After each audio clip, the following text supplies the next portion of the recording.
Fridge ನಲ್ಲಿ ಒಂದು ಬಟ್ಟಲು ಉಪ್ಪನ್ನ ಏಕಿಡಬೇಕು? ಹಿರಿಯರು ಹೇಳಿದ ಐ ಟ್ರಿಕ್ ಸಾವಿರಾರು ರೂಪಾಯಿ ಉಳಿಸುತ್ತೆ. ನಮ್ಮ ಮನೆಯ ಫ್ರಿಡ್ಜ್ ನಲ್ಲಿ ದಿನವೂ ಹಾಲು, ತರಕಾರಿ, ಹಣ್ಣುಗಳನ್ನ ಇಡುತ್ತೇವೆ.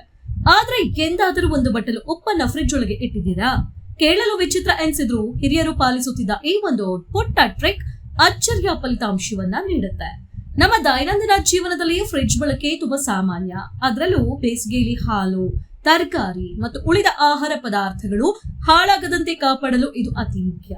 ಈ ಕೆಳಗಿನ ಒಂದು ಸಿಂಪಲ್ ಹ್ಯಾಕ್ ನಿಮ್ಮ ಫ್ರಿಡ್ಜ್ ಅನ್ನ ಉತ್ತಮವಾಗಿಡಲು ಸಹಾಯ ಮಾಡುತ್ತೆ. ನಮ್ಮೆಲ್ಲರಿಗೂ ಫ್ರಿಡ್ಜ್ ನಲ್ಲಿಟ್ಟ ತರಕಾರಿಗಳು, ಸೋರೆಕಾಯಿ, ಬದನೆಕಾಯಿ, ಸೌತೆಕಾಯಿ ಇತ್ಯಾದಿ ಹೆಚ್ಚು ದಿನಗಳ ಕಾಲ ಹಾಳಾಗಬಾರದೆಂಬ ಆಸೆ ಇರುತ್ತೆ. ಆದ್ರೆ ಫ್ರಿಡ್ಜ್ ನಲ್ಲಿ ತೇವಾಂಶ ಹೆಚ್ಚಾದಾಗ ತರಕಾರಿಗಳು ಬೇಗನೆ ಕುಳಿಯಲು ಆರಂಭಿಸುತ್ತವೆ. ಒಂದು ಬಟ್ಟಲಿನಲ್ಲಿ ಸ್ವಲ್ಪ ಉಪ್ಪನ್ನ ಹಾಕಿ ತರಕಾರಿಗಳ ಪಕ್ಕದಲ್ಲಿಟ್ರೆ ಅದು ಹೆಚ್ಚುವರಿ ತೇವಾಂಶವನ್ನ ಹೀರಿಕೊಳ್ಳುತ್ತದೆ.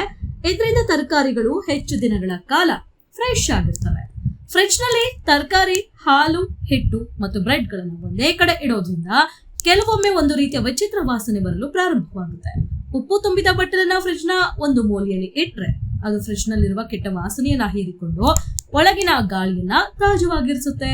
ಫ್ರಿಡ್ಜ್ ಅನ್ನ ಪದೇ ಪದೇ ತೆರೆಯೋದ್ರಿಂದ ಹೊರಗಿನ ಗಾಳಿ ಒಳಗೆ ಹೋಗಿ ತೇವಾಂಶ ಹೆಚ್ಚಾಗುತ್ತೆ.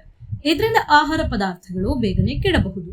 ಉಪ್ಪು ಈ ಹೆಚ್ಚುವರಿ ಮಾಯಿಶ್ಚರ್ ಅನ್ನ ಹೀರಿಕೊಳ್ಳುವುದರಿಂದ ಆಹಾರ ಹೆಚ್ಚು ಕಾಲ ಸುರಕ್ಷಿತವಾಗಿರುತ್ತೆ ಮತ್ತು ಫ್ರಿಡ್ಜ್ ಕೂಡ ಸರಿಯಾಗಿ ಕೆಲಸ ಮಾಡುತ್ತೆ.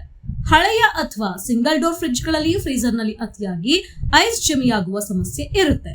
ಇದರಿಂದ ಫ್ರಿಡ್ಜ್ ನಲ್ಲಿ ಜಾಗ ಕಡಿಮೆಯಾಗೋದಲ್ಲದೆ ಕೂಲಿಂಗ್ ಕೂಡ ಸರಿಯಾಗಿ ಆಗೋದಿಲ್ಲ.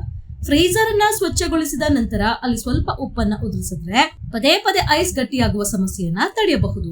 ಬಟ್ಟಲಿನಲ್ಲಿಟ್ಟ ಉಪ್ಪು ತೇವಾಂಶವನ್ನ ಹೀರಿಕೊಂಡು ಒದ್ದಿಗಾಗುತ್ತೆ. ಆದ್ದರಿಂದ ಪ್ರತಿ 15-20 ದಿನಗಳಿಗೊಮ್ಮೆ ಆ ಉಪ್ಪನ್ನ ಬದಲಾಯಿಸುವುದನ್ನ ಮರಿಬೇಡಿ.